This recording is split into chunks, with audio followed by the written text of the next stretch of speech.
Pleasure, you could stay on. I am Pious Kojo Backah. Let's now look at our stories. More oil marketing companies are adjusting the prices of petroleum products downwards. Now, Shell, Total, and Goil are the latest to do so. George Yaffe has more. Based on the price quotes by the three major oil marketing firms in the country, Goil has dropped the price of petrol by a little over 6% per litre, whilst diesel witnessed more than 2% drop in prices per litre as well. For Shell and Total Energies, petrol went down by more than 6% per litre, while diesel has been reduced by almost 3%. Other small firms have also reduced their prices. For instance, Star Oil is selling petrol at 12 Ghana cedis, 49 pesos per litre, whilst diesel is trading this morning at 12 Ghana cedis, 99 pesos. Allied is also selling petrol at 12 Ghana cedis, 46 pesos. Diesel is going for 12 Ghana cedis, 99 pesos. Scanning the price code for these oil marketing companies showed that prices have been dropped from 2 to almost 7% per litre at the pumps this morning. Some of the oil marketing companies have told Joy Business that the reduction has more to do with the Ghana cedi stability for almost a month, a reduction in prices of crude oil on the international market, which has impacted on the costs of finished petroleum products sold in Ghana. Some of them have also rejected arguments that the reduction witnessed at the pumps was solely as a result of the Gold for Oil program. They argue that in percentage terms, its contribution can be pegged at around 3% for this pricing window. They believe that unless the Gold for Oil contribution in terms of product supply reaches 50% of the market needs, it might be difficult to say that the price reduction is solely due to that program. Meanwhile, Joy Business is learning that the price of LPG has also gone down. But the LPG Marketers Association of Ghana is ruling out assertions that the recent reduction in the price of LPG is as a result of the Gold for Oil policy. Well, thankfully, we've been joined by the Vice President of the LPG Marketers Association, Gabriel Kumi, for more on that. Grateful you could join me, Gabriel, on Business Live. Now, you believe that the reduction we are seeing is not as a result of the Gold for Oil policy as alluded by the Vice President yesterday. Why do you think so? Thank you very much. Yes, it's true that the LPG price has gone down this window beginning today. But as you did indicate, it's not as a result of the fact that the Gold for Oil is the factor that has brought the price down. I mean, you know that LPG has not been added to the products that are being traded for this Gold for Oil deal. LPG has gone down mainly because of three reasons. One, the cedi has seen some stability over the past 2 weeks. Indeed, it has appreciated by about 2%. Crude oil has gone down by about 3%. And that has resulted in the price of finished product also going down by about 7%. These are the factors that has contributed to the LPG price going down by about 7-8%. If we are lucky, competition can drive this further to about 10%. So clearly, once LPG is not part of the product being traded in this oil for gold or gold for oil deal, it simply stands to reason that a gold for oil deal is not the one that is driving the price of LPG down. Either ways, I do know that there's been this concern you've been raising about the taxes on LPG, for which reason anytime the price of petrol or diesel go down, you feel because of the taxes, that is why we don't see LPG also go down. Then that reason or analogy doesn't hold, does it? Yes, yes, it will continue to hold so long as the taxes are an addition to the price of LPG. Once you put a tax on it, it goes a long way to increase the pump price. So even though the price has gone down by, let's say, 7%, if you take the 13% tax on it, we are going to see about 20% reduction in the price of LPG. And that is very huge to see a very significant increase in the consumption of LPG. Now, even having said that, I think government needs to be a little bit more detailed in this communication. Even if we take diesel and petrol, if indeed the gold for oil or oil for gold has contributed to the price reduction we are seeing now, then we expect government to come out very clearly and let us know by what percentage of the price reduction that can be attributed to gold for oil. Because it's obvious, the indications are that prices of petroleum products in the international market generally are going down. And now you are adding gold for oil to, you are giving that reduction to gold for oil. So it's up to government to come and to tell us that if price of petroleum product has gone down by on average about 8%, how many was as a result of gold for oil, and how many was as a result of the fact that the prices of petroleum product on the international market is going down? I believe government wouldn't shy away from that, and we are looking forward to that, hearing from them. Yes, and even going forward, you know, and I mean, it's normal that government will try to take advantage of some of these things and be smart about it. But all that we are saying is that we are not disputing the fact that gold for oil has contributed to the reduction in prices we are seeing at this window. But by what percentage did gold for oil contribute? We need to be very, very clear about that. And from the indications we are even picking from today, coming the end of this month, coming the next week, prices are going to go down again. Can we also attribute that to gold for oil? So we need to be very, very clear and let us know. Government communication need to be sharpened to let us know by what percentage gold for oil is really contributing. But like I said, the taxes must go. I mean, we have been calling for this for a very, very, very long time. But we are hoping and praying that one day somebody in the authority will see the sense in the argument we are making and take these taxes from LPG. So we are able to see a significant reduction in the pump price of LPG. So we can all grow the consumption of LPG that we are all talking about. Gabriel, talking about the significance of the quantum by way of the price reduction, how sustainable do you think this is going to be? It depends on what government is going to do to stabilize the city. In fact, there are factors that contribute to the rise or fall of oil, petroleum products. The only one that we have complete control as a country is the stability of the city. Crude oil price, we can't control it. The price of finished product on the international market, we can't control it. But if we are able to strengthen our city, or at least stabilize it, we should be able to see some consistent reduction in the price of petroleum product. But once we don't do that and we allow the city to depreciate, there's no way we are going to see any stability in the price of petroleum product. All right. Thank you very much, Gabriel, for your time here on Business Live. Gabriel Kumi is the Vice President of the Association of Oil Marketing Companies, speaking to us, the Liquefied Petroleum Marketers Association, speaking to us there. Grateful, Gabriel. Let's move on to some other stories. And Ghana's outstanding loans to the International Monetary Fund, IMF, remained unchanged at 1.278 billion special drawing rights at the end of January 2023. There is more in this report.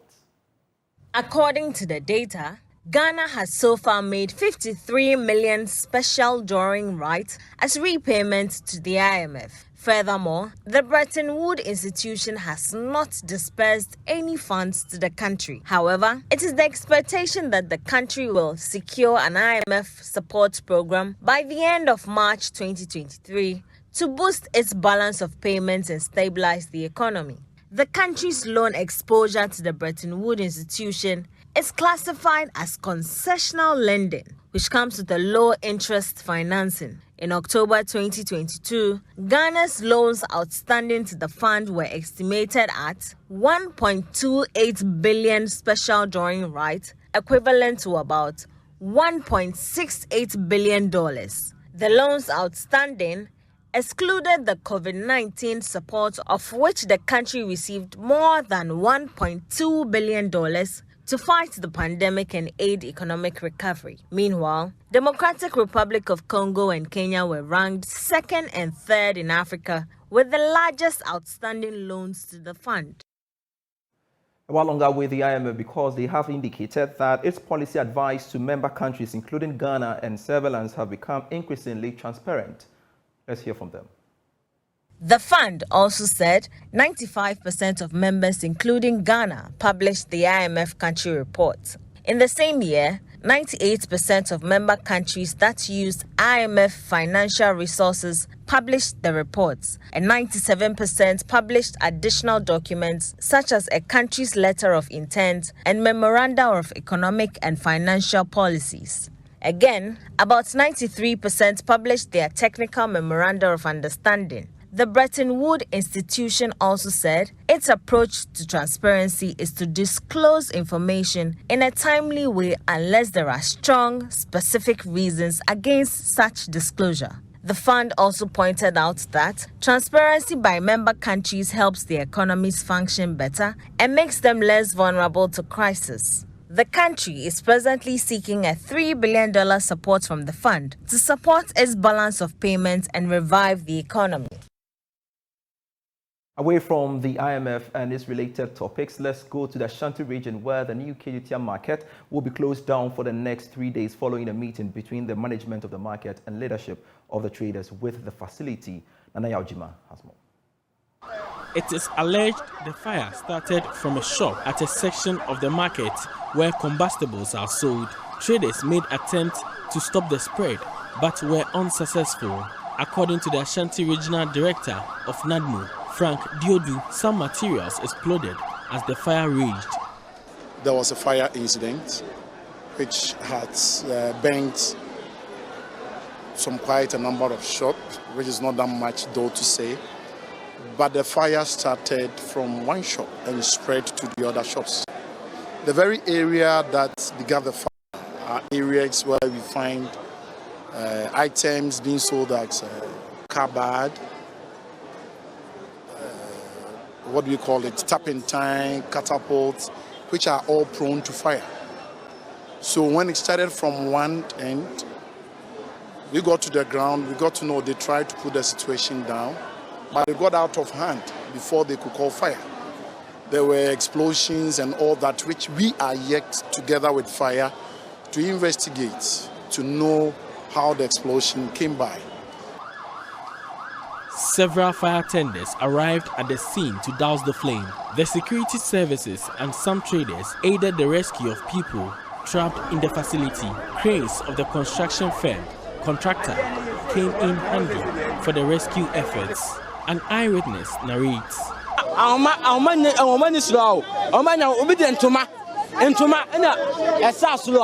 Every third floor over down. And the third floor over down.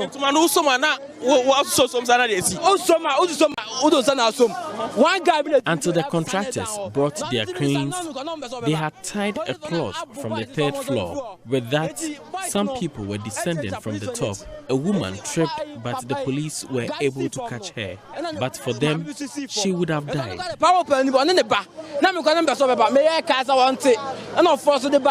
Second floor.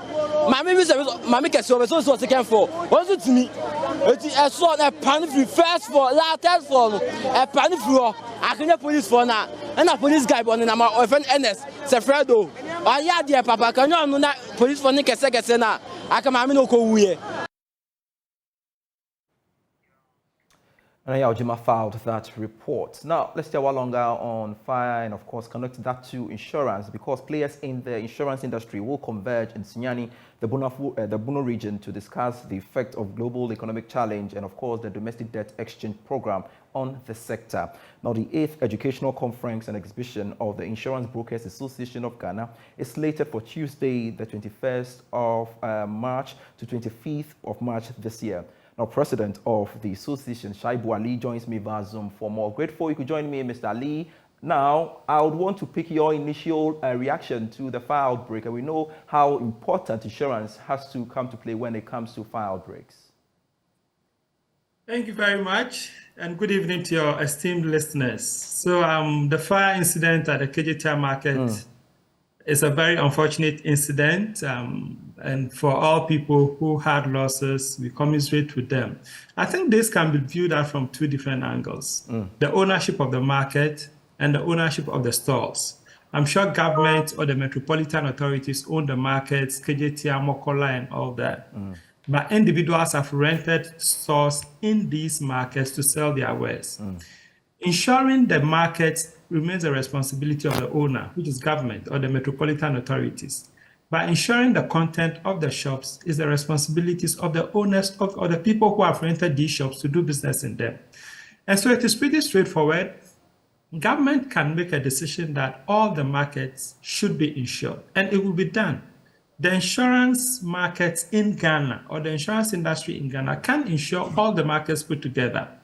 As for the content, there is no reason why anyone doing business in those shops, be it Mokola, KJT, wherever, Takrady markets, should be doing business without insurance. It is unthinkable in this day and age. Look at the incidents, and it happens very often. Insurers are ready to give them cover. The reason why they are not doing it, only God knows. And the premiums for these content insurances are not much. They are very, very affordable. The types of monies that these shop owners make, they can pay for the premiums for a year out of a day, only a day's sales. So there's no reason why these things should not be insured. Technically, I can say that the guy was saying that the fire started from maybe a chemical shop. So that would be a little technical, but insurers will still give them cover subject to their preparedness to pay the right price. So the issues of the market fires has become a part and parcel of us. We cannot stop them, but nothing stops us from insuring them. We should transfer the risk from the owners of the shops and the owners of the market to the insurance companies. Pay small premiums in exchange for comprehensive cover when these fires happen. It's as simple as that. I'm wondering how many traders have indeed insured their wares. But do you think it's about time, as you rightly mentioned, that we need to, ensure that before you even, take any stores in this market, you need to have an insurance package, right? Yeah, the law actually requires that all public places must be insured. As to who is inspecting, as to who is checking whether those markets are insured or not, I don't know. The Fire Service and the National Insurance Commission have a task force that goes around to check insurances of public places. So I'll be very, very surprised that the whole of the market itself is not insured and the individual shops too are not insured. Ali, let's talk about your conference. What is triggering that? So if you look at the theme of the conference, we said we are discussing the effect of global economic challenges on the Ghanaian insurance industry. I mean, we have all been in Ghana. We have seen what is going on globally and everything. Devaluation of the currency, inflation, everything is going up out of the roof. These indirectly have effects on the insurance industry. And so if we don't start to think about how we can get out of this situation and fold our hands and sit down, things might get out of hand. Now we have domestic debt exchange programs where insurers cannot access their funds for some period of time and all that. These are the funds that they would have relied upon to pay claims to claimants. If these funds are inaccessible, what happens? Where do they get money to pay claims? That is what is engineering this discussion. Let's get together, sit down, talk, and see the way forward. That is all about it. And how is this going to impact the, the confidence level of insurance in the country? To a large extent, it would. Ghana has been on a trajectory of growth so far as confidence in insurance is concerned. Years back, people did not have any confidence in the industry, but now the confidence has grown significantly. And so once we are able to get the industry back on stream, once the insurance companies are able to figure out a way how they are going to deal with their claimants and all that, that should, to a large extent, impact on the confidence on the market. I'll tell you one thing, that if you look at the situation we have as at now, we have the situation whereby clients or prospective clients, because their investments and other things have been impaired and they cannot get their investments over a period of time, definitely they want to cut on certain expenditures. This would affect insurance because insurance is always one of the first things everybody wants to cut if they want to reduce costs. insurance companies themselves, because of the fact that these funds have been locked up, they need to start to think of alternative ways of raising money to pay these losses. They might have to go back to their owners to invest money into the companies. They have reinsurance support and all that. But all these would come back and ensure that when losses occur, the insurance companies will be able to pay. Once insurance companies are able to pay losses, the confidence will remain with the industry. Interesting. Ali, I want to find this critical thing from you. Now, when it comes to the debt exchange program, there are sessions that the insurance brokers, really don't feel the pinch. How do you situate that in this conversation you're going to have? So that is not correct because insurance brokers have significant investments in bonds and all that have been impaired. Now, the reason why people are saying that is because insurance brokers do not pay claims directly. Okay. And so they think that it is your money. If it is lost, it is lost. Unlike insurance companies whose monies they would have to use to pay claims. But the insurance industry is saying that if an insurance company is unable to pay their losses to their clients, the collateral damage would affect everybody, including brokers. Because if the insurer is not paying claims, trust and confidence in the market would go down. It would affect me as an insurance broker. So I do not need to pay claim directly for my investments to be available to me, to make meaning. The mere fact that an insurer is unable to meet his claims because his funds are locked up somewhere, it will indirectly affect me. But I can tell you that a lot of brokers have their investment in bonds, and these investments have been impaired as we sit right now. Good, you've clarified that. Now, talk about the conference you are about to hold. Now, who are we to expect and what should be the takeaway? So we have paraded an array of speakers. The lead speaker is Vish Ashanu, who is the managing partner of PricewaterhouseCoopers, who is going to talk on the theme. And then aside him, we also have a number of speakers from the industry. We have the Deputy Commissioner of Insurance, Kofi Ando, who is speaking. We have Joseph Kusiti, Managing Director of G&W Insurance. We have Mercy Boampong, Managing Director of Serene Insurance. Gideon Atarari, Managing Director of Alliance Life. And then Stephen Kwatinyebo, Managing Director of Olia Ghana, and my Vice President. So we have an array of people, and Solomon Lati and others, an array of people who are coming to share their experiences with the whole industry. We have about 200 insurance practitioners made up of managing directors, senior officers, converging in Sunyani for the 5 days that we are going to be there. And this conference has been going on for the past 8 years. And very significant groundbreaking resolutions for the insurance market have been taken at these conferences in the past. And we do not expect anything less. Great. We expect that by the time we leave Sunyani on Saturday, we would have come up with ways that the insurance industry can stay afloat in the midst of all these economic challenges. Is it open for all or only players in the sector? Well, it is for now. The people who have registered to attend are insurance practitioners, either brokers, insurance company workers, reinsurance company workers, and then workers from the National Insurance Commission. But I mean, if we get an outsider wanting to attend, we would definitely not turn the person away. All right. Thank you very much. Shaibu Ali is the president of the Insurance Brokers Association of Ghana, speaking to us there. Let's move on to some other stories. And the Deputy Minister for Trade and Industry, Michael Otri-Befi, has indicated that more investment is needed in the agri sector. Well, he believes that the need to expand the sector is crucial. In Ghana, the agricultural sector is an important economic sector and a key source of livelihood for the rural populace. However, the sector lacks the adoption of innovative solutions to bridge gaps in mechanization and financing. According to the Deputy Minister, more youth should be supported to expand the sector. Now, agriculture without technology means that we will not have a lot of yield. I mean, the output will be less without technology. That's why there's a need for a lot of innovation in the area of agriculture technology. And thankfully, this exhibition is matching the two. Clearly, we have people in that area, purely the value chain of agriculture, and also, I mean, those in purely the area of technology, which to us is so good. So clearly, I mean, it's an opportunity for the people in that area to take advantage of the situation so that we're able to get more in terms of output, in terms of yield. And that's what I want to encourage. Government is strongly behind this exhibition. On his part, President of the Ghana Union of Traders Association, Dr. Joseph Opin, said Ghana's path to economic transformation has been characterized by high growth in the service sector, stagnation in the manufacturing industry, hence the need for financing within the agricultural sector. We've been told so many times that we have to migrate from trading into captains of industry, where we will add value to our raw materials. And this is the beginning. You see the farming implements here, they are very basic and they are not costly.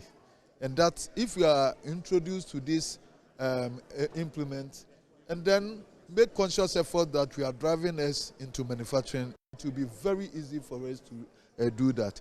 And you know, India manufactures quality products and their prices are also affordable.